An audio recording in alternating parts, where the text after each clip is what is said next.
call to order the City Commission meeting for this, the 10th day of March, 2025. Can I get a roll call, please? Yes, Mr. Mayor. Commissioner Dollison. Here. Commissioner Mercer.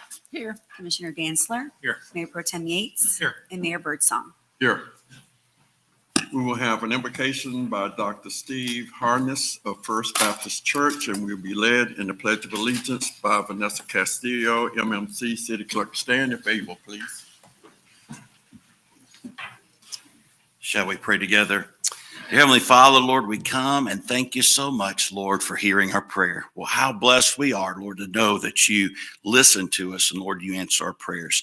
Lord, we do pray for our city, pray for our leaders. We pray for our workers that serve so faithfully. Protect them, Lord, provide for their families and reward them for their faithful service. We know a nation is blessed, Lord, who honors you. That's a promise of your word. Lord, may our city be blessed as we honor you. Whatsoever is true, whatsoever is right, whatsoever is of good report, Lord, we're told to dwell on those things. So we pray tonight that our leaders will dwell on what is true and is right. May that be the criterion, Lord, to determine what needs to be done in our city so that we can be blessed. And may it be said, Lord, that all of the important decisions tonight would ultimately bring glory and honor to you. Pray this in the blessed name of Jesus. Amen. Amen. Pledge allegiance to the flag of the United States of America and to the republic for which it stands, one nation, under God, indivisible, with liberty and justice for all. Bishop, would you join me? Yes,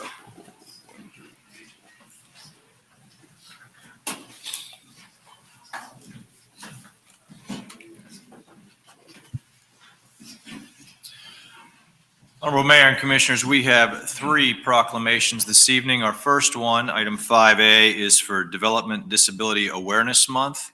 And I believe Kelly Lane is with us. If you want to come to the podium, and I'll read the proclamation and then offer you an opportunity to give comments.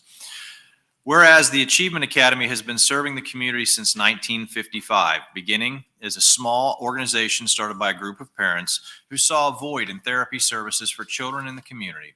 The United Cerebral Palsy of Polk County was founded. Over the years, the name changed to the Child Development Center to reflect expanded focus to children with a variety of special needs before becoming the Achievement Academy in 2004.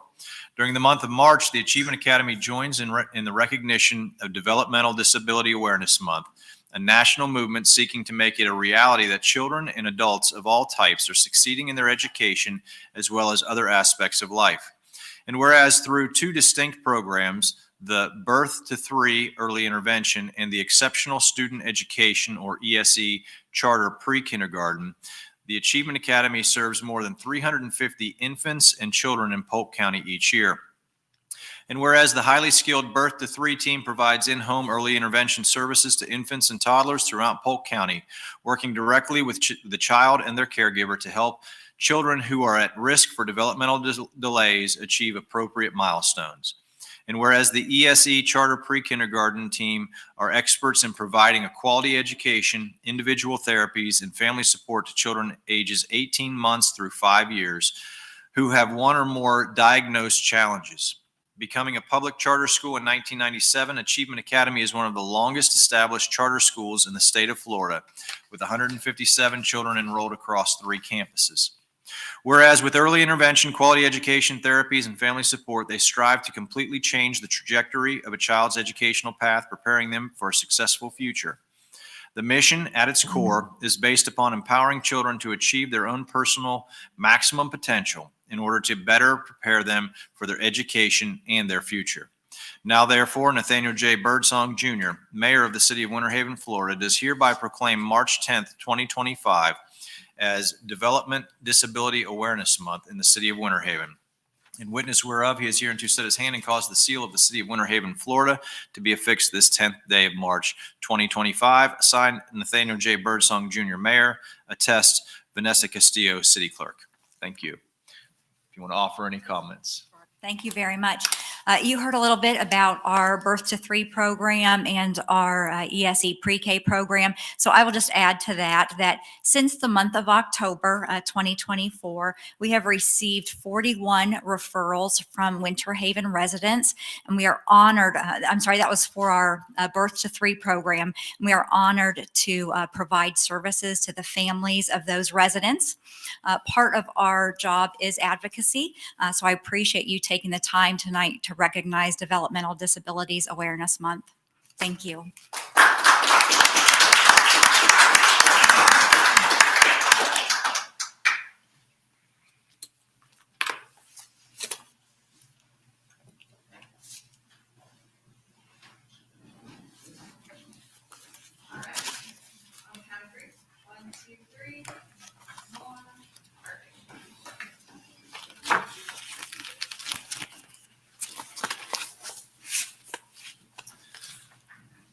Mayor and Commissioners, our second proclamation this evening is for Donate Life Month.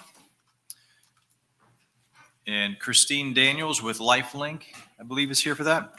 So our proclamation reads as follows. Whereas one of the most meaningful gifts that a human being can bestow upon another is the gift of life. And whereas over 104,000 men, women, and children are currently on the national waiting list for organ transplantation, of which over 5,500 reside in Florida. And whereas 48,149 organ transplants, a historic number, occurred in the United States in 2024, thanks to the generosity of 24,018 deceased and living donors, of which LifeLink of Florida honored more donors than ever before, serving 361 organ donors who provided 936 life-saving transplants to patients in need. And whereas more than 2.5 million people throughout the country, including Florida, benefit annually from tissue transplantation thanks to thousands of tissue donors. And whereas the need for organ, eye, and tissue donation remains critical as a new patient is added to the national waiting list for an organ transplant every 8 minutes, and each day roughly 16 people die due to the lack of available organs. And whereas more than 11.1 million Floridians have already registered their decision to give the gift of life through organ and tissue donation at www.donatelifeflorida.org or on their individual driver's license. And whereas LifeLink of Florida is a nonprofit organization dedicated to the recovery of organs and tissue for transplantation therapy in Florida, with a mission to honor donors and save lives through organ and tissue donation. Now, therefore, Nathaniel J. Birdsong, Jr., Mayor of the City of Winter Haven, Florida, does hereby recognize the week of April 2025 as Donate Life Month in the City of Winter Haven and encourages all residents to consider leaving an infinite legacy through organ donation and sign up at www.mystorycontinues.com or when renewing their driver's license or state identification card. In witness whereof, he is hereunto set his hand and caused the seal of the City of Winter Haven, Florida, to be affixed this 10th day of March 2025. Signed, Nathaniel J. Birdsong, Jr., Mayor. Attest, Vanessa Castillo, City Clerk. Thank you.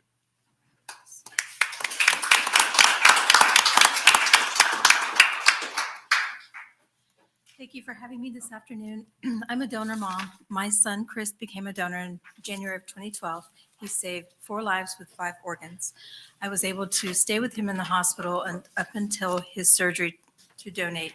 And the staff members treated him with the utmost respect. They talked to him as if he were still a person after he had been pronounced deceased.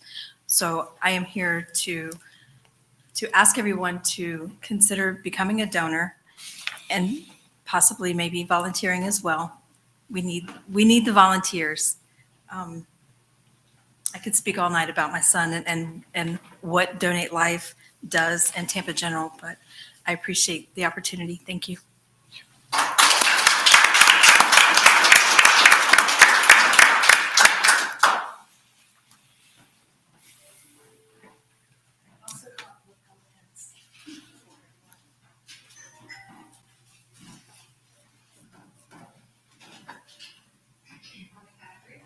One, two, three.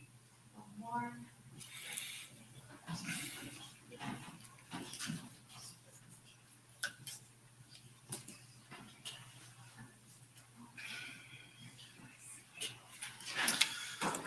Our third proclamation this evening is for Irish American Heritage Month. And Greg Sean Canning of the Ancient Order of Hibernians, Florida, I will read the proclamation, and I'm certain he will give us some comments this evening.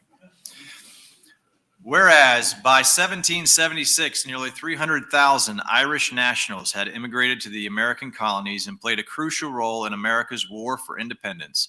5 signers of the Declaration of Independence were of Irish descent, and 3 signers were Irish-born. Irish Americans helped to fashion a system of government for our young nation. In fact, 22 presidents have proudly proclaimed their Irish American heritage. And whereas in 1792, Irish-born James Hoban provided the architectural plans for the White House and served as one of the supervising architects for the construction of the Capitol.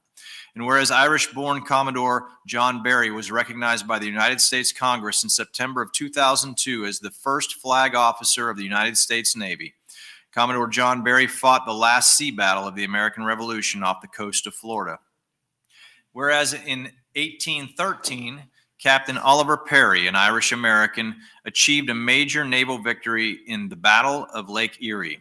And whereas in 1942, the 5 Sullivan brothers made the ultimate sacrifice for democracy and freedom during the naval battle of Guadalcanal, and later had the destroyer USS Sullivan commissioned in their memory. And whereas the Irish first came to Spanish La Florida in the 1500s, first as missionaries and mercenary soldiers, and then as planters, traders, businessmen, doctors, and administrators. 3 of the Spanish governors of La Florida were actually Irish military officers. And whereas Father Richard Arthur, an Irish-born priest from Limerick who was appointed parish priest for St. Augustine in 1597, and judge of La Florida, established the first public school in America and opened it to both boys and girls of all races. And whereas President Andrew Jackson, whose family came from County Antrim, served as Florida's military governor following its acquisition by the United States. And whereas Irish Americans since America's inception have provided and continue to provide leadership and service to this nation's political, business, and religious establishments. Therefore, it is fitting and proper to celebrate the rich cultural heritage and the many valuable contributions of Irish Americans. Now, therefore, Nathaniel J. Birdsong, Jr., Mayor of the City of Winter Haven, Florida, does hereby recognize March 2024 as Irish American Heritage Month in the City of Winter Haven, Florida. In witness whereof, he is hereunto set his hand and cause the seal of the City of Winter Haven, Florida, to be affixed this 10th day of March 2025. Signed, Nathaniel J. Birdsong, Jr., Mayor. Attest, Vanessa Castillo, City Clerk.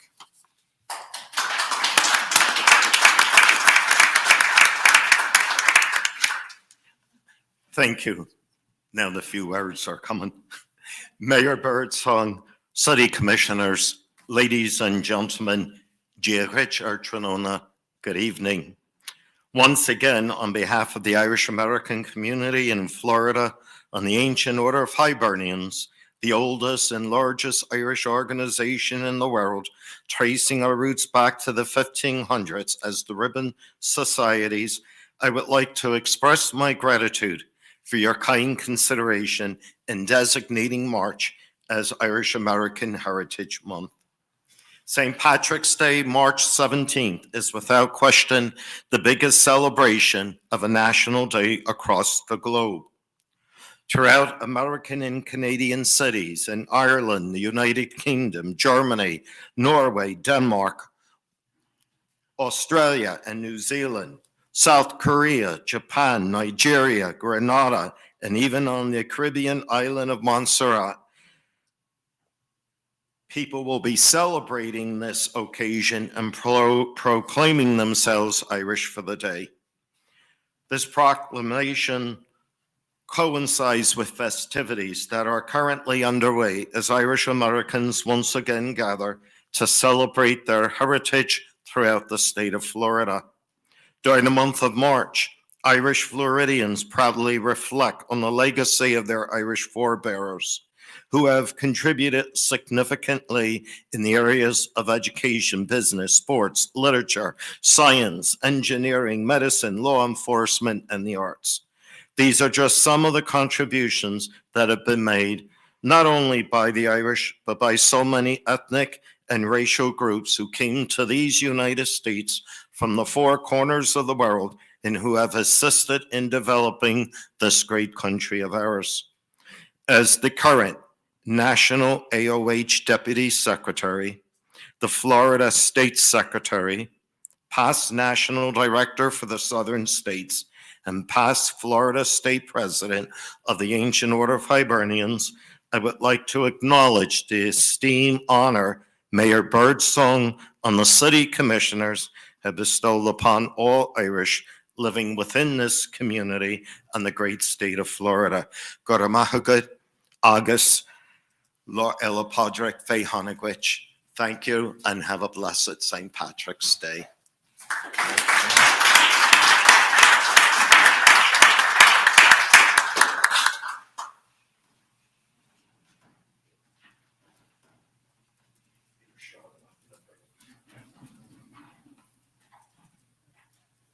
count of three. 1, 2, 3. One more. Perfect.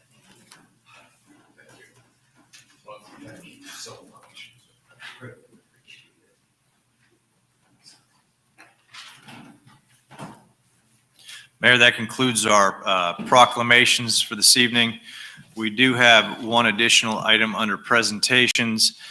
This is a update, a staff level update from our partners at Polk County regarding the Thompson Nursery Road project. And with us this evening, we have Mr. Jay Jarvis, the Director of Polk County Roads and Drainage Division, who I'll welcome to the podium at this time.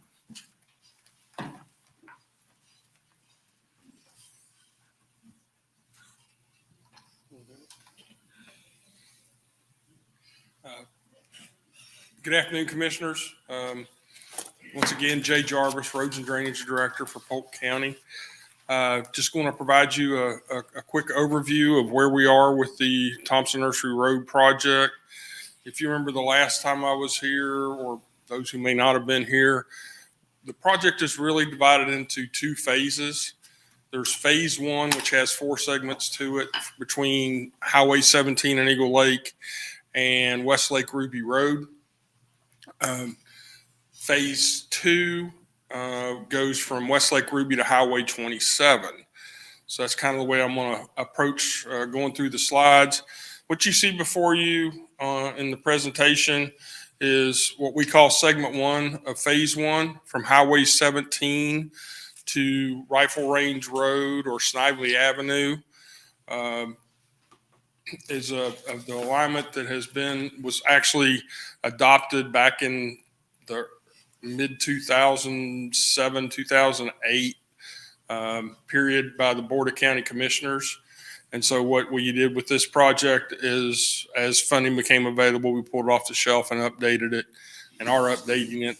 We've been asked, the current status is we're waiting on a DOT permit for the Highway 17 connection. The DOT has requested some improvements within the existing right-of-way, and we're working through that with them. Our intent is that this will go out to bid sometime this summer and start construction by sometime in the fall of this year.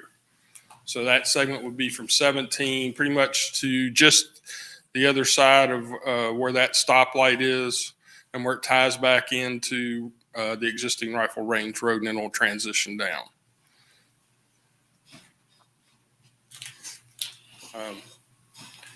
As you work your way down, this is kind of get your orientation. North is actually to the left. As you come from Eloise Loop down, this is a portion of segment 2 that goes from where we terminate segment 1 all the way to what is known as segment 3, which is just the other side of the CSX corridor, where we have already constructed what is known as segment 3 in conjunction with the Villamar development. So this is the upper portion of what the proposed alignment is. This alignment is to go to our board sometime in April. We are thinking the second meeting in April for the board is what we're shooting for, to have them approve this alignment. And so we can move forward then into design. Just continuing on, maybe familiar with the Lake Gwynn area as far as the alignment going around Lake Gwynn, coming down to where Winter Haven has your plant there on the north end of Logistics Center, and then crossing over the CSX Railroad and tying into, like I said, what is currently constructed as segment 3. So that once that is approved by the board, we will go into design, develop plans, do the permitting, and then move into right-of-way acquisition on this corridor. We've already started some preliminary right-of-way acquisition along this corridor with those who are willing to work with us, or we don't have to go through the court system and do condemnation. So we've already acquired some properties along this corridor already. And then the intent would be probably within 3 to 4 years, as we move through this, you'll see our intent is really to build segments 2, 4, and if funding is available at that time, hopefully 5. That's what we're shooting for, is that would all be done as one contract. Looking at segment 3, this is the portion that I discussed was built with Velamar up to where it shows a stoplight that's not currently there with the new alignment. There's currently a temporary connection there that if you come up from Eloise Loop Road, you have to turn, get on that segment 3. Then the segment 4 from there where Eloise Loop comes in over to Westlake Ruby. That was another portion that was previously designed and the alignment approved, some right-of-way acquired. And so we're just updating those plans. So then once you get to Westlake Ruby and hand out the Highway 27, that is the portion that's another alignment study. I did mention that we did have a public meeting for segment 2. We had a public meeting for segment 5 that includes presenting what segment 4 was anticipated to look like as well. And based on the comments, we are basically looking to move segment 5 and take it to the board. Actually, the first board meeting in April is what we're shooting for. Same process. Once they approve that, we'll go to design, we'll go to permitting. Once we have final plans, we'll start acquiring right away that we may not have already acquired through property owners who may have been willing to work with us. But we have also acquired some property already for the segment 5. And then all the way out to 27, we do have an agreement there where it shows the Lake Wells Ridge Drive and East Ashton Preserve Boulevard. We have an agreement with the developer of the Lake Wells portion to build that intersection fully as a 4-lane connection, signalize it, so we don't have to come through later when we do our project and basically would be completely rebuilding that. So that is, we have an agreement with them to build that. The county is paying for a large portion of those construction costs towards that project. So that'll actually be in place prior to when we're ready to actually start our construction for the overall widening project. And then, of course, going out to 27, any improvements associated with the intersection with 27, even on Chalet Suzanne's side, those are part of the project as well. And once again, the intent is that we would do segments 2, 4, and 5 consecutively as one project is what we're hoping for. If not, if for some reason there's a delay, the one that would be delayed would be potentially segment 5. We would do 2 and 4 because currently, based upon our estimated budgets, we do not have full funding to construct segment 5, but we are hoping, based on what we're seeing revenue wise and other projects finishing up, that money will be available and we can go ahead and construct the entire project. So that is a quick summary of where we're at. I'll be more than happy to answer any questions. Commissioner Mayhew? Chancellor. Yeah, thank you for the update, Jay. I've got basically two questions for you. In Winter Haven, we're all about sidewalks, and we've recently signed a letter, all of us signed a letter to the commissioners and I've talked to several of the county commissioners about sidewalks, particularly in where the residential areas are in segment 5, which is where the people are now. But as that corner there between Thompson Nursery Road and where the dollar store is now, and there's 7-Eleven going to be There's a there. Publix coming in, there's a Publix. 7-Eleven being built, there's just another subdivision coming in on the south side.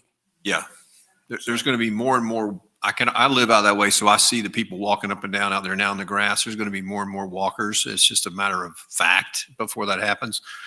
And we wanted to have a separate sidewalk and maybe even a separate bike lane, but I've been explained by some of the county commissioners that we may not have both, but at least maybe an 8-foot sidewalk as far away from the road as possible. Is that consistent with what staff is pushing for? Here's what staff has done. We presented both a sidewalk option on both sides of the roads and a sidewalk on, I think it was the south side, and a multi-use path on the north side. There was a lot of comments about the multi-use path. We have had some issues around the county with regards to multi-use paths and the utilization by motorized vehicles and that type of thing that aren't supposed to be allowed on those. We actually did some research on liability relative to the retail stores and that type of thing. And found that even though some people do allow golf carts on the roadway or whatever, but basically those retail stores have to agree to accommodate those. And that's a concern that we have. We have met with those property owners along the way. They've sent letters as well. I was just provided the letter that you all sent this evening. And so, we're well aware of that. We've met with those people. Some of the comments have been, what we have done is we have presented information to the board. The board directed staff to proceed with the sidewalk option. Because this still has not been approved by our board as an alignment study, the option is that when that is presented, that if there are requests, objections, modifications, that's when those have to be done. And so that's what we've explained to the communities, is that's the opportunity to do that. To make any requests like you were talking about, as far as could there be modifications, it's possible. It's just, once again, that wasn't one of the in-between type option, wasn't really considered, but it's always something the board can make that direct staff and say, this is the section we want. This is what we would like to have. Well, what I would encourage you and take you back to, all you can do is drive up and down Cypress Gardens Boulevard and see the people walking and riding their bike on that part of the boulevard, even though it's a separate lane. It's so dangerous. And Thompson Nursery Road is going to be the same way eventually. So the further off the road you can make this bike path, walking path, whatever you come up with, the better, in my opinion. And that's what we were trying to get at, is to try to get it as far off of the road as we could. The second point is, when you start this sections 5, 2, and 6, I think you said, I'm not sure what, but if you do 2, 4, and 5 are okay. or 2, 4, and phase 2. People try to get me off of saying segment 5 because we changed it in our CIP because we weren't fully funded, so we separated it out. Okay. You don't anticipate shutting the road down where there's always going to be a way to get through there, even though it may be Right. tight, but people will always be able Yes. to go on that. There will never be a point where you totally shut it down for a month or whatever, right? Our anticipation is this will be built in a way where there will always be 2 lanes of access, one in each direction as it's being built. Okay. Okay, that's it for me. Jay, I just want to ask you with your sections 2 and 4, is it fully funded? Yes, sir. And what would be the completion date, and how long would it take? Anticipated is that assuming design and permitting and right of way will take somewhere between 3 to 4 years. We are assuming that that would put us somewhere in the neighborhood of 2028 to start construction. And it's anticipated this would at least be a 3-year construction project. So we would be looking at somewhere between 2031, 2032 possibly completion. Mr. Mayor, can I ask a Yes. question for clarification? Mr. Jarvis, segment 1, the section from Winter Lake Road that comes down to Snidely Avenue Rifle Range, what's the timing on that particular segment?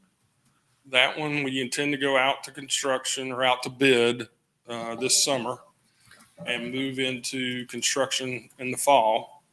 And it's anticipated at least a 2-year construction time frame at a minimum. Thank you. So we'd be looking sometime in late 2027, possibly 2028. Thank you. Anyone else? For what it's worth, the roundabout you put over there that you took so much heat for in this building, in this room, turned out great. So I just want to compliment you on that. You took a lot of heat that night. I remember it. They're on that lake, on that road, and it turned out great though. So I know you got a tough skin, but I remember that night clearly. It's fine. All right. Thank you, Jay. Thank you, you. Jay. all.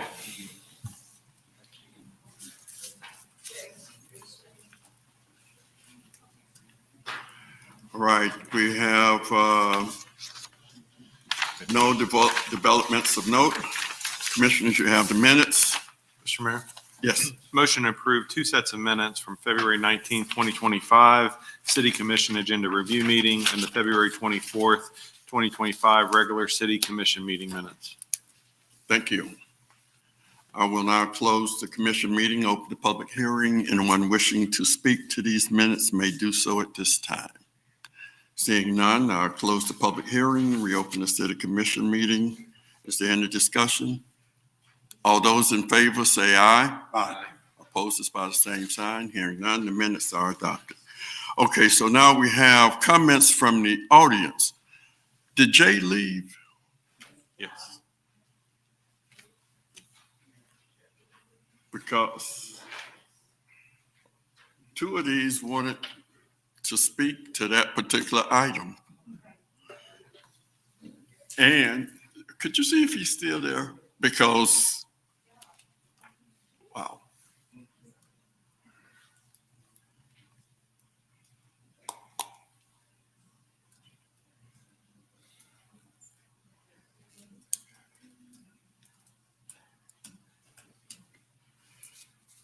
And the other person that signed up to speak wanted to speak on item 12A. I will call you when we get to that item.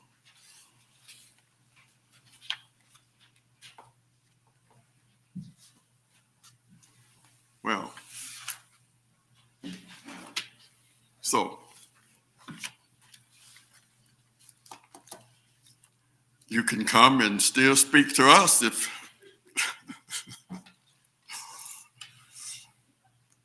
the first person would be Linda Fife.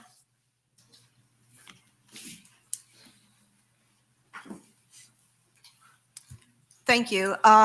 I would like to pass this out because it Could you- does have the 2 Okay, options. let me just, you need Okay, to state your okay. name and address for Okay. the record, please. My name is Linda Fife. I live at 3691 Plymouth Drive in the Community of Traditions on Thompson Nursery Road. I'm the Vice President of the Homeowners Association representing 595 homes. I also have with me tonight Mr. Jim Collette, he's President of the association, Mr. Assad Ali, who is the Secretary, and Ms. Jackie Norris, who's the Treasurer of our association. I've been working with Jay Jarvis and the commissioners for the last 3 years as we address design and issues. The letter that I've given to you is the one that went back to the county commissioners in When- December. I'm sorry. He's coming back in, I think. Right, You wanna okay. wait? And that's fine. We met on Friday this last week. Right. Jay's been a big help. And I think the point here is communication. And the communication that I think is lacking, the county has had 3 meetings as they discussed the overall project, segment 2, segment 4, segment 5. Jay has been to all of those. Jay met with me and 3 other people. I'm on a regional community council that represents 17 communities along the Thompson Nursery Road. And we're looking at approximately 20,000 people that are in those 17 communities. The thing that is astounding to us, and Jay met with us with Becky Troutman last Friday at the County Commission. We met with Rick Wilson the week before. I'll be meeting this Friday with the remaining county commissioners. And I think what happens at every single one of the meetings that we've had, and Jay's been there, is that they open it up and they give you all these options and things that are possible in the design. And in the design, on the back side of that sheet, it shows that option 1 and option 2 that we mentioned, the one with the bike path right next to the vehicular traffic. And if you're on Thompson Nursery Road, the posted speed limit's 45. The dump trucks are delivering at 60 miles an hour going Chalet Suzanne out to Bomber Road with the new Lennar development out there. They're not going 45. I mean, 60, 55, 60, easy. So if you want to take a bicycle and ride your bicycle next to a dump truck or a semi coming down that road, more power to you. If you look out on Cypress Gardens Boulevard, I've seen one, person on a bicycle there. We're looking at safety. The one Jay mentioned, the one is Vieira Tierra. It's a 4,200 resident area just east, just before you get to 27. And right up butting against that is 20 acres that is set aside for a KA center, okay? There's an apartment building going up on the north side of Thompson Nursery, right there at that intersection that he said they're working with the developer to pay and develop that intersection right now. We're not talking just about adults that might be riding bicycles or walking the paths. It's the children coming across the streets and up and down the road. We've talked about safety over and over again. And the other thing that's been added to this, we talked about the intersection at Ruby Lake and Thompson Nursery Road. Dollar General's there, 7-Eleven's going up, storage units going up.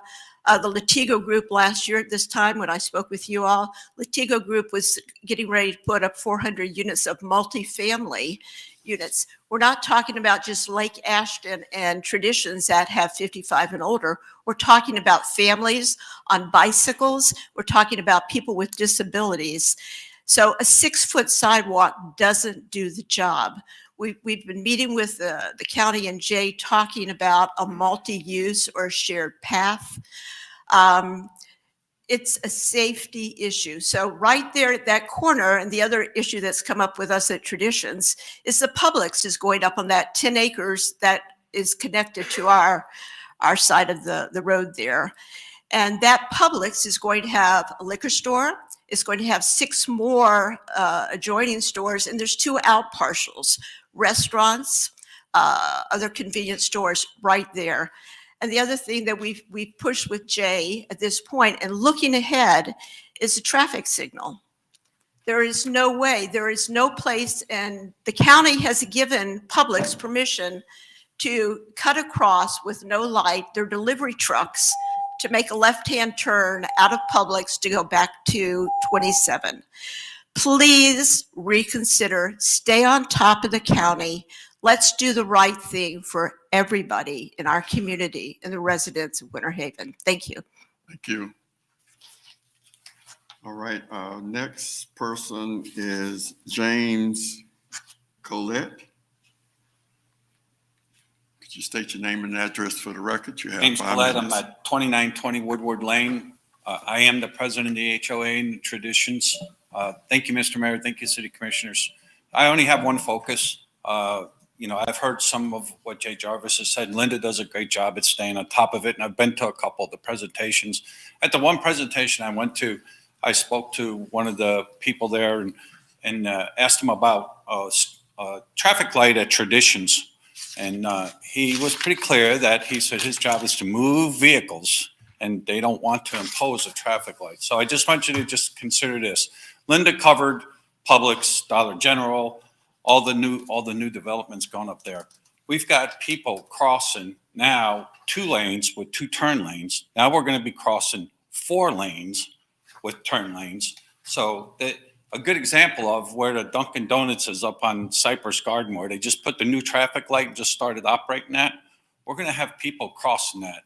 They're elderly people in some cases. Some cases we have grandchildren. Some people are on bikes. Some are walking. Some have pets. Some are in golf carts. The north side of Traditions is where the clubhouse is and all the amenities. And the dog park is on the south side. So we share these amenities. So we're constantly going back and forth. The reason I'm told that, or at least my understanding is that we don't have a traffic light there is because we don't have the vehicle traffic. So to Linda's point, nobody does 45 on Thompson Nursery Road. That just doesn't happen, right? So how do we safely get residents back and forth across Thompson Nursery? So if there's a dance at the Traditions and we get out of there at 10 o'clock at night, some people will be driving, some will have golf carts, right? So now we're trying to cross turn lanes, 4 lanes of traffic, and people driving 50, 55 at best. Now we have the trucks. We have Publix delivery, plus all the building there. I just would ask that you please try to support us and get either a light or something there that can protect the residents as we go back and forth, because I'm not trying to be dramatic, but I do have a big concern that somebody is going to get killed at that intersection. I watched yesterday as an elderly woman on a bicycle tried to cross what we have existing now, and she was struggling to get across the road. And I just don't see a clear path ahead for us to maintain the safety. We will do our part to speak to the residents, to remind them constantly to be aware of crossing that road. But 4 lanes, it's going to be tough. Thank you very much, Mr. Mayor, Commissioners. Thank you. And Jay came back into the room. So we thank you, Jay, to hear these concerns, because I know the 2 people that spoke realize and know that the city commission doesn't have any authority on the road. However, we are residents and we can comment, and just like you all are doing. So thank you. The other person would like to speak to item 12A. So that concludes the people that have signed up to address us. But if there's anyone else that would like to address this commission that didn't sign up, you can do so at this time. All right. We have no ordinances for second reading. And so, commissioners, we have the consent agenda. Mr. Mayor, Yes. motion to approve the consent agenda in its entirety. Thank you. I will close the commission meeting, open the public hearing. Anyone wishing to speak to the consent agenda may do so at this time. Seeing none, I'll close the public hearing, reopen the city commission meeting. Is there any discussion? All those in favor say aye. Aye. Opposed is by the same sign. Hearing none, the consent agenda is adopted. Okay, resolution. Resolution R2503. Would you read by title on the city attorney? Thank you, Mr. Mayor. Commission Resolution R-25-03, a resolution approving that certain plat entitled Willowbrook North for filing in accordance with Chapter 177 Florida statutes with specific conditions, providing for the administrative correction of scrivener's errors and establishing an effective date. General location subdivision is generally located south of Lucerne Park Road, State Road 544, and on the west shore of Lake Fanny. Thank you. Thank you, city manager. Honorable Mayor and Commissioners, KRPC Willowbrook LLC is requesting final plat approval for Willowbrook North. This is a 132.9 acre subdivision tract generally located south of Lucerne Park Road as depicted on your screen. Single-family residential subdivision contains 434 building lots and 9 common lots that consist of stormwater retention, open space areas, lift stations, and rights-of-way dedication. The internal roadways will be dedicated to the Willowbrook Community Development District. All water, reuse, and sewer utilities will be owned and maintained by the city, while all drainage conveyances, roadways, and street lighting will be maintained by the CDD.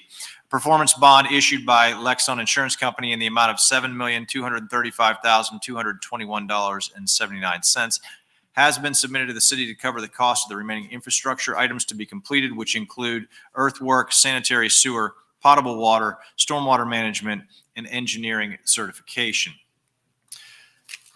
This subdivision is being developed according to the requirements contained within PUD Ordinance 020-04. Water service to the subdivision will be from the Winter Haven Water System, and wastewater will be treated at Wastewater Treatment Plant 2, and there is adequate capacity in these systems to serve the subdivision. Access to the subdivision is from Lucerne Park, State Road 544, and in the future from Martin Luther King Jr. Boulevard through a future rights-of-way dedication. The roadway has sufficient capacity to serve the subdivision upon build-out. Staff recommends City Commission approve Resolution R25-03. Thank you. Thank you, Commissioners. Mr. Mayor, Yes, motion to approve Resolution R2503. thank you. I will close the commission meeting, open the public hearing. Anyone wishing to speak to R2503 may do so at this time.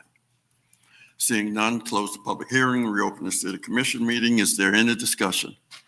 All those in favor of the motion, let it be known by saying aye. Aye. Opposed is by the same sign. Hearing none, R2503 is adopted.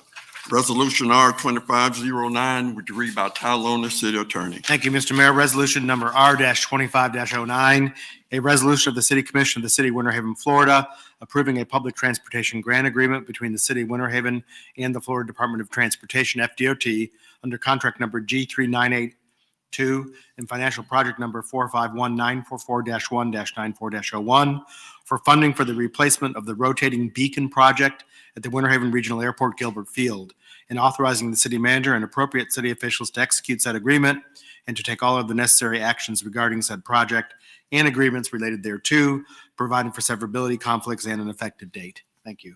Thank you, City Manager. Mayor and Commissioners, the Winter Haven Regional Airport is seeking approval from FDOT to replace its outdated and failing airport beacon system. The existing beacons, which are essential for guiding pilots safely to the airport during nighttime and low visibility conditions, have surpassed their operational lifespan. The primary beacon is over 30 years old, while the RB4 beacon is over 22 years old, both of which are obsolete with no available replacement parts. The new project will replace the aging system with a modern LED beacon technology, which provides superior visibility. By approving this grant, the airport will enhance pilot safety, ensure reliable navigation aids, and support the long-term operational efficiency of the airfield. The estimated cost of the project is $250,000. FDOT, through the Public Transportation Grant Agreement, PTGA, will fund 80% of the project costs, amounting to $200,000.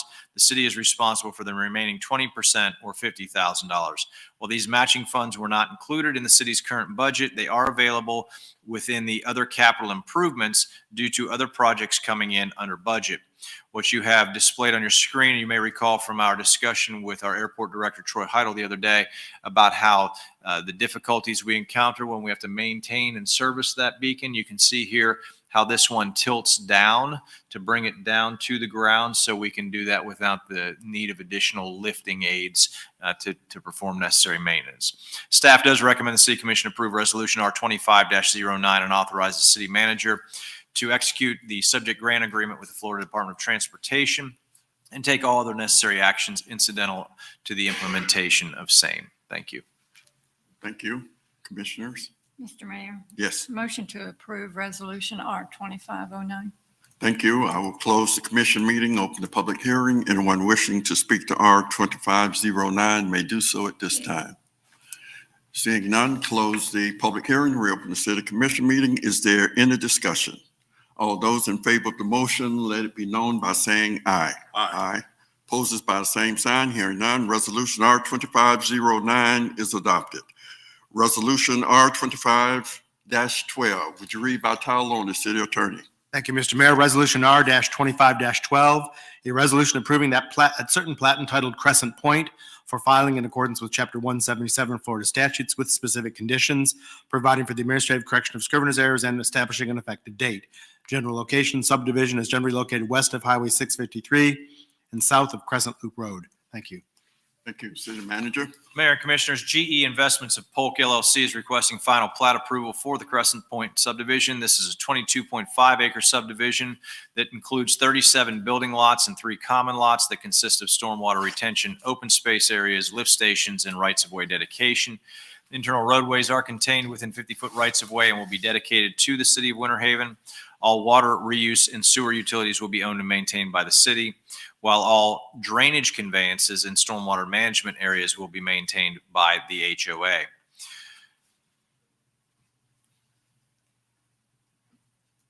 The proposed subdivision is consistent with the comprehensive plan and all requirements of Chapter 177 Florida statutes for the platting of land. Staff recommends the City Commission approve Resolution R 25-12. Thank you. Thank you. Commissioners? Mr. Mayor, Yes. motion to approve Resolution R 25-12. Thank you. I will close the commission meeting, open the public hearing. Anyone wishing to speak to R 25-12 can do so at this time. Seeing none, I'll close the public hearing, reopen the commission meeting. Is there any discussion? All those in favor of the motion, let it be known by saying aye. Aye. Opposes by the same sign. Hearing none. Resolution R 25-12 is adopted. Okay, we have one ordinance, first reading. We will not be voting on this ordinance tonight. We will vote on this ordinance on the second reading, which will be March 24th. And Mr. Mayor, if I could just interject for a moment on item 12A, this is the item that we had received a request for, just so that when we speak to this from the dais, that we speak loudly to accommodate the needs of the individual in attendance. Thank you. And also, after we read this one, I will allow for the public comment for the person that signed up to speak to this particular item. Thank you, sir. City Attorney, would you read the ordinance by title only? Thank you, Mr. Mayor. Certainly will do. Ordinance number O-25-05, an ordinance amending Chapter 21 of the Code of Ordinances of the City of Winter Haven, Florida, by rezoning one parcel from Industrial Light I-1 zoning district to Commercial Highway C3 zoning district, providing for the administrative correction of scrivener's errors, repealing all ordinances in conflict herewith, and providing an effective date. General location: a parcel generally located at the southwest corner of the intersection of Dundee Road and Overlook Drive Southeast. The area covered by this request is 4.89 plus or minus acres. Thank you. Thank you. Would you read the ordinance, City Manager? Mr. Mayor and Commissioners, I'm going to defer to our Director of Economic Opportunity and Community Investment, Mr. Eric Labby, to present this item this evening. Thank you. Yes, sir. Mayor, Commissioners, Avid Group LLC is a petitioner, and they're requesting to rezone a parcel from Industrial Light I-1 to Commercial Highway C3 zoning district. It's approximately 5 acres. The petitioner intends to develop the property with a 3-lot commercial subdivision with uses and development standards consistent with the C3 zoning district. That is consistent with the future land use and surrounding uses. It is consistent with our comprehensive plan. The Planning Commission at its February 4th, 2025 regular meeting voted to recommend approval of this request. There were no members of the public who spoke at that meeting. Staff concludes that the rezoning to the C3 zoning district is consistent with the property's location along an arterial highway corridor and with developed uses and city designations in the area, and the neighborhood mixed-use hub future land use designation will remain. Therefore, the maximum development potential is unchanged. Staff does recommend the City Commission approve ordinance O2505. Thank you. Thank you. All right, as I stated earlier, we will basically vote on this March 24th, but I see Miss Karen Stockman is on her way. Is she already at the? Good evening. dais? Please bear with me. I'm hearing impaired, so it's hard for me to hear everything, but I just wanted to share. This also Could you why state your I name and address for the also record, run out please? to help with questions, but my name is Karen Stockman. I'm a resident in the Overlook Ridge neighborhood that's directly on the other side of the perimeter fence of this proposed business. I'm also on the HOA board. And I just wanted to come to express a few concerns we had about this project. The first thing is not quite knowing what to expect in the communications. This is not a complaint, but at least a third of our homes in our neighborhood, English is a second language. They're Spanish households. Also, we have several residents that live down here half of the year. They live out of state the other half of the year. Some of them live as far away as Utah, Illinois, New York, just to name a few. So, well, they did send a letter to us in the mail. Obviously, if you have the language barrier or if you live out of state, there's delayed notification. So my first request was if it was possible, please, to have the letter of notice of the planning done in English and also in Spanish, resent to all the residents.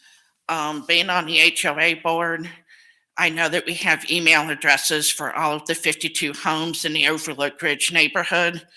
So if it was something that they could do, we did a notice in Spanish and English. And even if they want to email it to me, we can have notification to all our residents within 24 hours. That was the first thing, was the communication. The second thing is we just want to know what to expect and how this can impact us. We know it's probably going to be some sort of commercial development on that corner, but a convenience store was of concern with us because the drawing on a notice, it looks like it backs right up to our perimeter fence. There were questions about how the lighting at the business might impact those on the other side of the fence, noise, those kinds of things. And the other two main concerns we have with any kind of commercial development on that corner is, one, traffic safety. There is a lack of lighting or street lighting along Overlook Drive between Dundee Road and Calvary Baptist Church. It is very dark in the morning. There's no lighting. Any light along those roads are lights that the neighborhoods themselves put by their entrance signs. And there's nothing along Overlook Drive. Any lights you see in my pictures, which are not the best, it's to illustrate that the lighting's along Dundee Road, or it's coming from the Bentley Brothers business. There's nothing actually on Overlook Drive Street.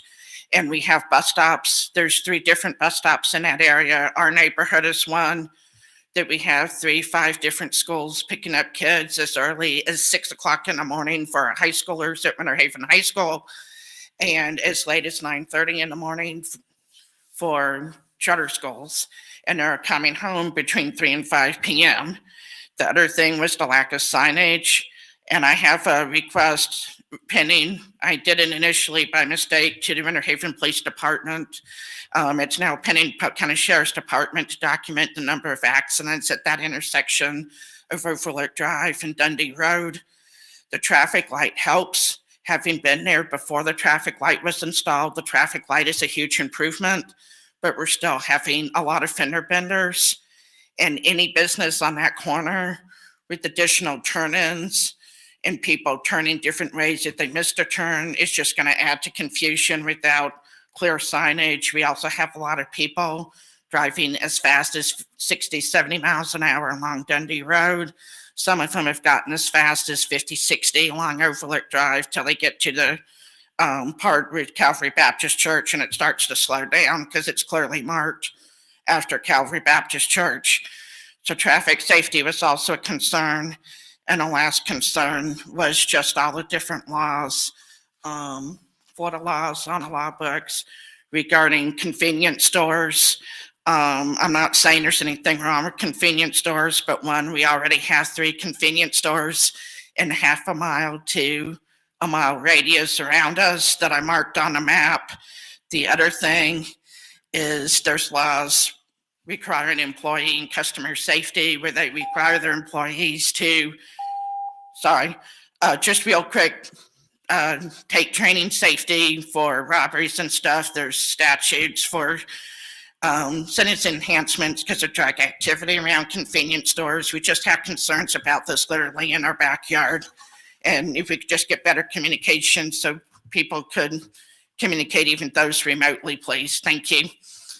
Thank you. City Manager. As far as the communication, I mean.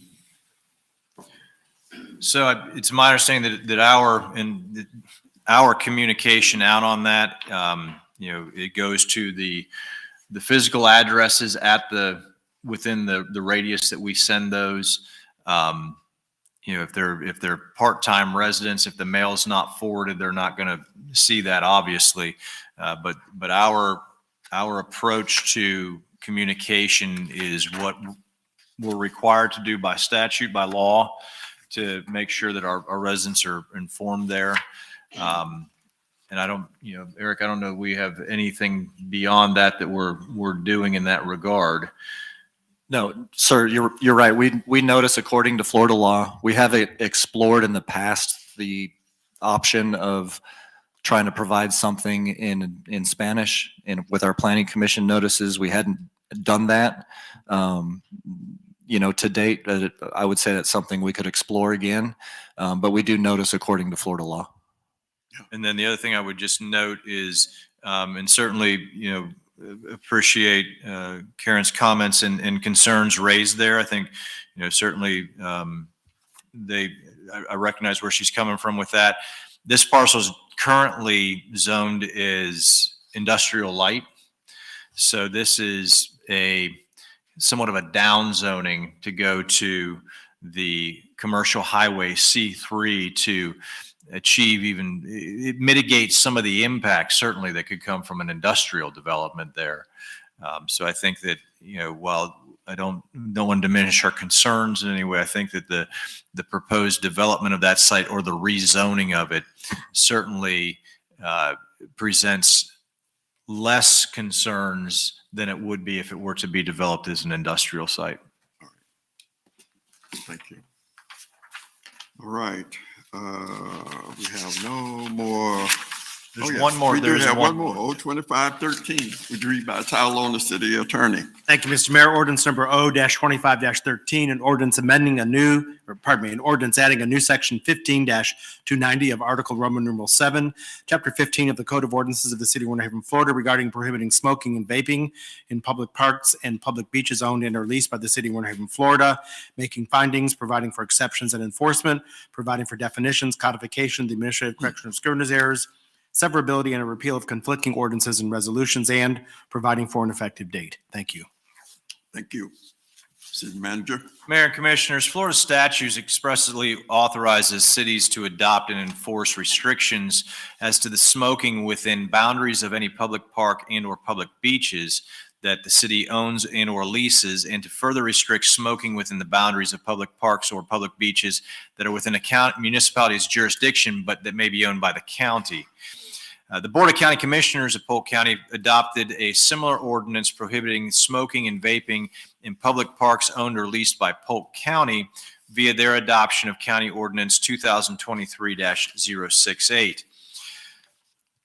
Based upon the City Commission's consensus and direction, here in Winter Haven, Ordinance O-2513 is presented for the City Commission's consideration and adoption. This ordinance establishes and adopts a new section 15-290 of Chapter 15, Article 7 of the City Code of Ordinances, which prohibits smoking and vaping in public parks and or public beaches owned and or leased by the city and located within the municipal limits of the City of Winter Haven as authorized within Florida statutes. Ordinance O-2513 is very similar to what Polk County adopted in 2023, so there achieves some consistencies between the county's ordinance and ours. Ordinance number O-2513 has been reviewed by both my office and the city attorney. We are required to do a business impact estimate on this because this is something that is being brought forward administratively and not the request of a property owner. In compliance with the completion of that business impact estimate, we find the following: that this ordinance does prohibit smoking and vaping in public parks in an effort to affirm and promote a healthy environment within the city. Thus, it promotes public health, safety, morals, and welfare of the citizens, residents, and visitors. As a result of the adoption of this ordinance, there's no direct impact on private for-profit business in the city, nor are there any direct compliance costs that businesses may reasonably incur or fees on such businesses within the city. Further, there are no city regulatory costs and/or revenues imposed on any businesses within the city. And third, there are no businesses likely to be impacted by the adoption of the ordinance. However, there may be potentially indirect impacts on the sale of tobacco products within the city, but such potential impacts are so de minimis or negligible that they are not ascertainable. Our recommendation is from myself and the city attorney is that we recommend the City Commission adopt Ordinance O-2513 and authorize the city manager and designee to take all necessary actions related to the implementation and enforcement of same. This is presented on first reading this evening and would come back for a second reading and final consideration by the commission on March 24th. Thank you. All right, we will have our second reading on March 24th. However, if there's anyone that would like to speak to this ordinance, you may do so at this time. Commissioners? All right. We have no new business. City Commission liaison reports. Commissioner Dantzler. Okay, attended the governor's big handing out our check today. Congratulations to Winter Haven, to Bruce, to Trapp Properties, to City of Winter Haven, for everybody for attracting the governor's attention in this money. So good thing there. Also attended, we had an Arts Council, the CDC Art, the TDC Art Council meeting. We met down in Lake Wales. Next one is going to be in, God, I can't remember. Where's the next one going to be? Anyway, can't remember. Attended the art show 2 separate days, Saturday and Sunday this weekend. So congrats to all the organizers for putting on a beautiful art show. Weather was perfect. Had some good, a lot of good vendors. I think it was very well attended, and I hope the artists made a lot of money. Main Street Winter Haven had their breakfast. I always appreciate Anita and her crew putting that on and feeding the whole city crew breakfast on that morning. We had an AHAC meeting, and not a whole lot to report on AHAC, but it was a good meeting.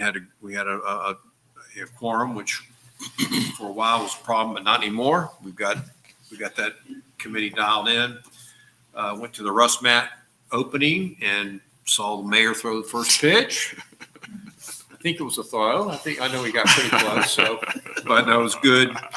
Good as I reflect back at all the fun, good stuff that I've enjoyed down in that place. Now the next generation is going to get to enjoy it too with Russ Mat. And I was just amazed there's no clay down there. Everything is all carpet. The home plates, the sliding into second base is all done on carpet now. So baseball has changed in that regard. After that, I left and went to Bowen Yard. Bowen Yard had their grand opening down here and had a good crowd, perfect weather again. Hoping that Bowen Yard, all the restaurants down there are very successful. Also attended the Black History Month luncheon at Normale Hall.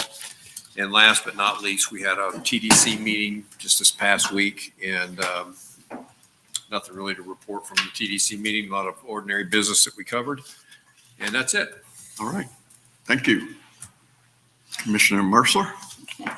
Attended the chamber luncheon where State Attorney Brian Haas spoke.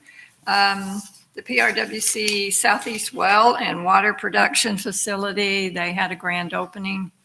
So not an opening, I guess it was. Groundbreaking. Groundbreaking, you're right. And we discussed the 8,000 feet well for the rejection well. So quite, well, I've never heard of that. So anyway, Hope County Legislative Delegation Meeting, I attended that. I also attended the first pitch with the mayor at the Russ Matt. I attended the Neighborhood Service Annual Youth Achievement, and I attended the Chambers Community Fest, the Appreciation Breakfast, of course, at Graham Parsons by Main Street, and the Patterson Memorial. I attended that, and then I attended the governor's check presentation, so today. All right, thank you. Commissioner Donaldson? Good evening. I had the opportunity to share in the chamber luncheon as well. Also, the first pitch, Chain Lakes is really an amazing facility, and just seeing activity and, just seeing the all the players out just really, brought back a lot of memories. Also attended the Planning Commission and listening to them and as they conduct their business. It was kind of a slow week this week. Also the Chambers Community Fest, and also did spend some time at Bowen Yard as well. A great band they had down there as well. Community Fest was really a great success. Also was able to attend the Voices, Filling the Lane, which is a great organization that really is really have a major impact in the lives of young boys, from boys to men, if you will. And just a great event and great cause. And it was held at the historic Ritz Theater, and which is a great venue for it. Had a noted performer from the winner of The Voice, Interesting Voices, and we're in The Voice last season, 2024. He did an outstanding job, but also others as well. I was able to be part of the Patterson Memorial. That's significant to me because I became really, I guess, involved with the city on a significant level as the first chaplain, one of the first chaplains with Father Fred Roos during that time. A very challenging time for our city, loss of Johnny Patterson 28 years ago. Also, was able to attend the Grove Manor. Well, I was going to ask a question about Grove Manor, but and also about the fire station when they will be opening as well. But I would also note too that I celebrated for myself personally 33 years as under shepherd of the historic First Missionary Baptist Church of Winter Haven, Florida. So that's been a big milestone for me and the church. That's it. Mayor Pro Tem. Okay, with the exception of duplication, I'll fly through a few of these just real quick, but just want to clarify, you were a pitcher in school, right? I tried. Okay, I was just checking. Okay, a few things after that. Attended the Polk County Legislative Delegation meeting, had the opportunity to speak to the delegation from Tallahassee. Got 3 minutes to kind of hit the highlights of what's going on in Winter Haven and what we might need their help with. So that was well received. Appreciate them coming down and holding that event. Attended the airport advisory meeting.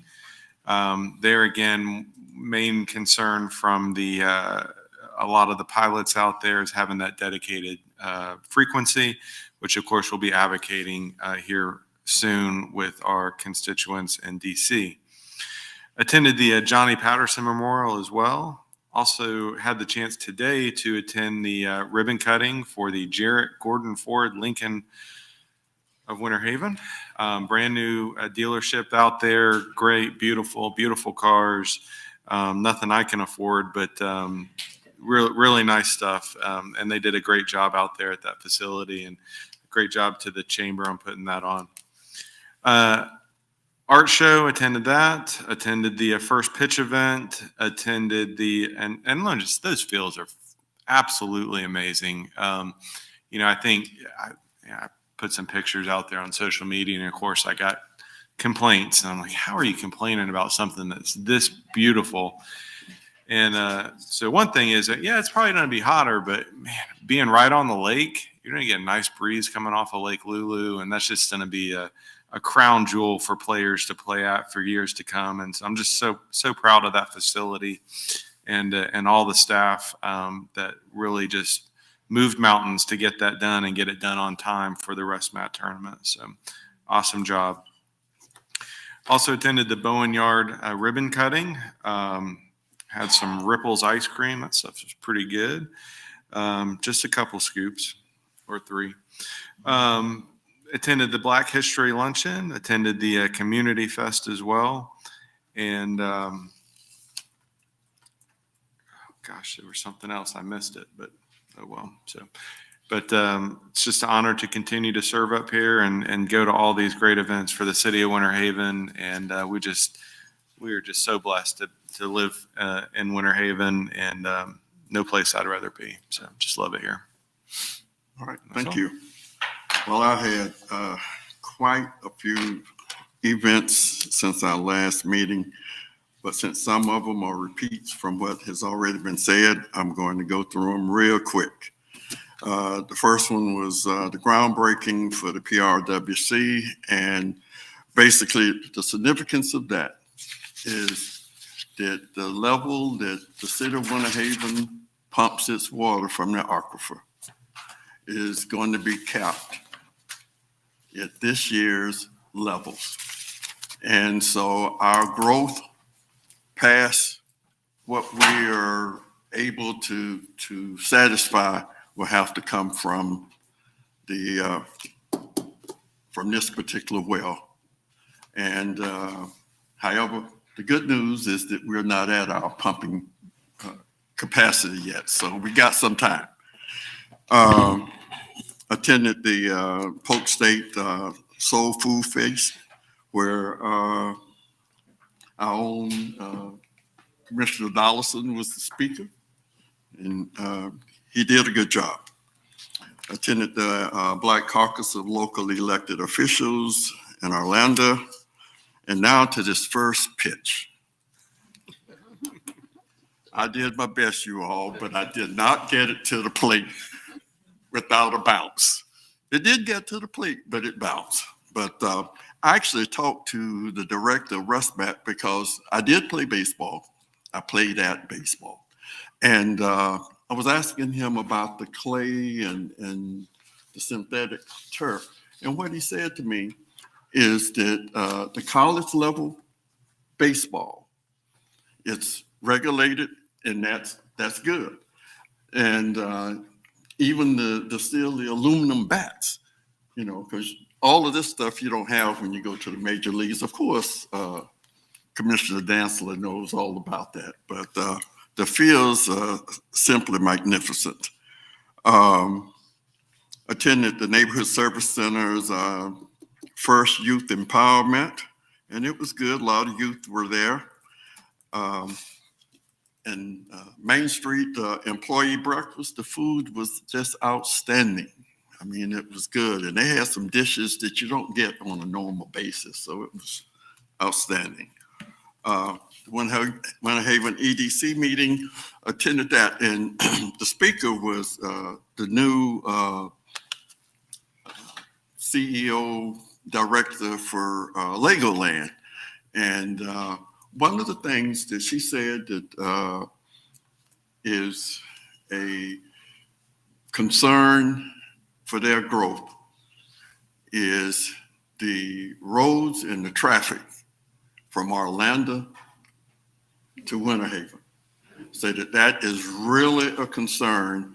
And the thing about it is with Legoland, they have to continue to grow, continue to develop. And they said with our road situation, it's going to be an impediment.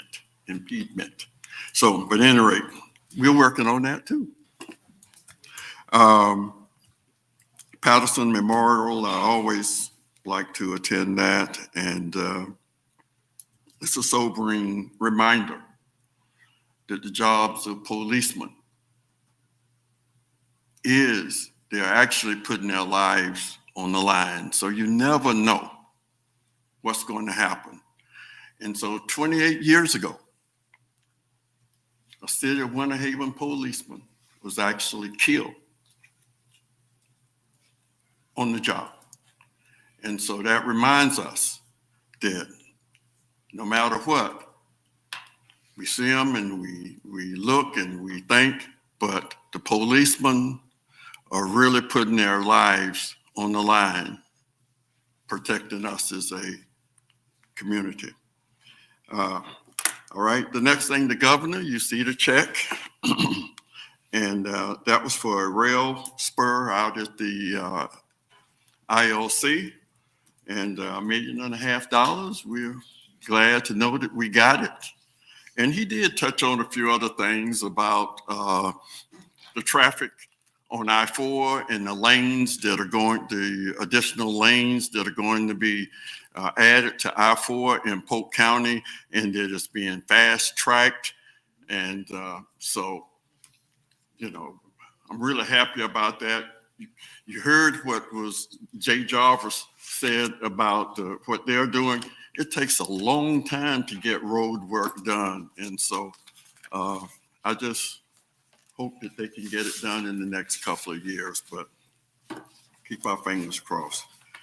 And attended the luncheon that the chamber put on with Brian Haas.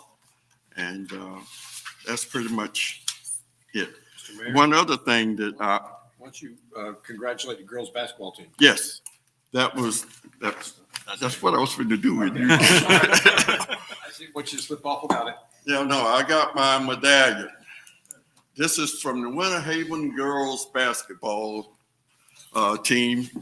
They won the 7A girls basketball championship in Lakeland over the weekend. So I attended 2 games that they played. And the first game, which was on Friday, I was not nervous at all because it was a total blowout.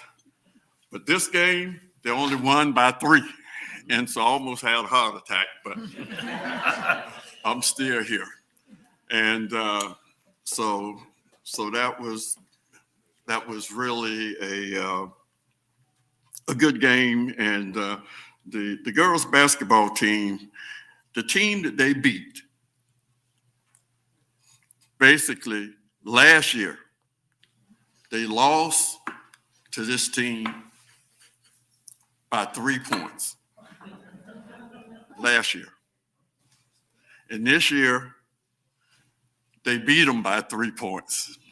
And the team had won 3 straight girls basketball championships. And you know what was so unique is that the Winter Haven girls team, we were the last game. We were the prime time game.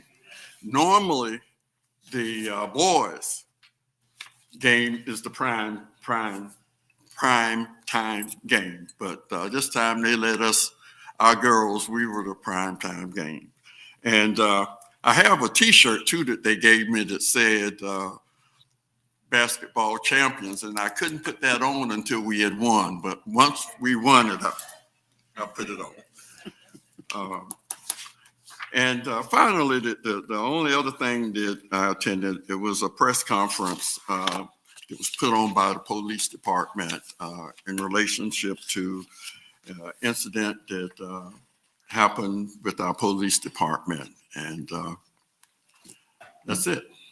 City Attorney? Thank you, Mr. Mayor. Commission, nothing this evening. City Manager?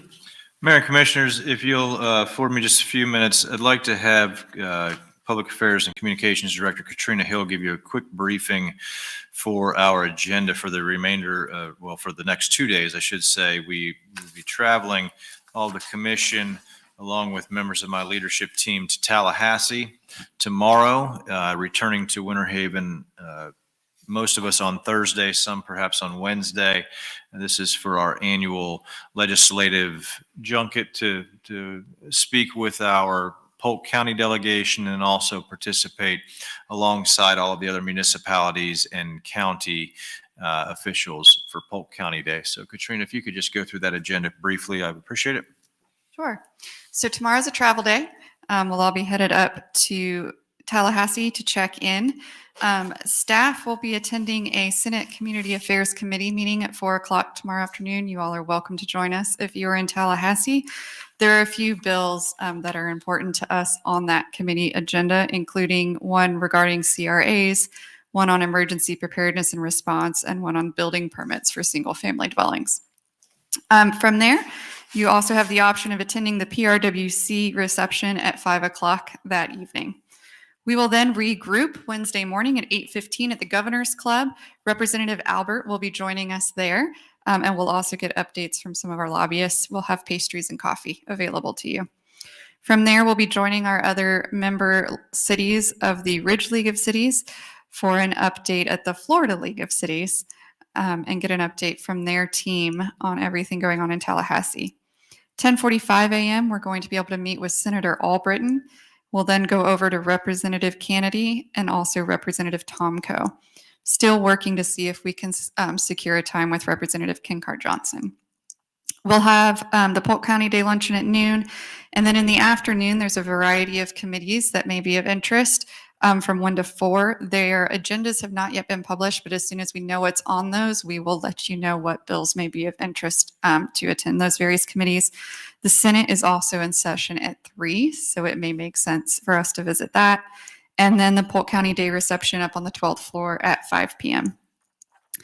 Thursday morning, there are potentially a few bills of interest that may show up on committees. We'll know more tomorrow. So those are noted on your agenda to follow if you wish, but Thursday's really a travel day home. So we look forward to spending some time with our delegation and certainly advocating on issues that are of vital importance to the city of Winter Haven, not only what's in our legislative platform, but a lot of bills have come out, and we're hearing Tallahassee is unlike any other time our colleagues there have experienced. So I'm looking forward to seeing it firsthand, what the tenor is this particular session. You mentioned the governor coming to town. Certainly, he came to visit us today. We'll go visit him, the next 2 days.